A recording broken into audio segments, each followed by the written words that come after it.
এরপরে লিখব আমরা হচ্ছে ঠ।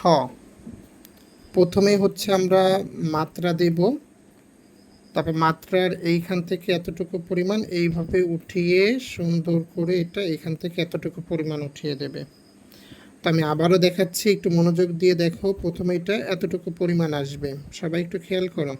তারপর এটা এইখান থেকে দেখো এইটার উপরে মিশবে, দেখেছো, এটার উপর মিশিয়ে এটার উপর দিয়ে আসবে এতটুকু পরিমাণ।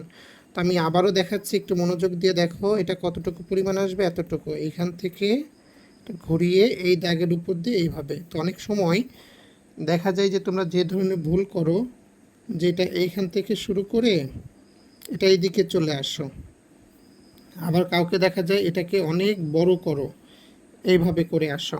তো বেশ কয়েক রকমের ভুল হয় তোমাদের। তো এখানে দেখো এটা অতিরিক্ত এদিকে চলে এসেছে, আবার এখানে ভালোভাবে মেশেনি, ঠিক আছে। আমি আর একবার দেখাচ্ছি, তারপরে তোমরা লিখবে। প্রথমে হচ্ছে মাত্রা, মাত্রা এখান থেকে এতটুকু পরিমাণ এসে তুমি চাইলে এটাকে এইভাবে করে লিখলেও কিন্তু হবে। আর একবার দেখো, এটা এখান থেকে রাউন্ড করে এই দাগের উপর দিয়ে এটা এতটুকু পরিমাণ আসবে। দেখি কে কে ধরতে পারো, লেখো।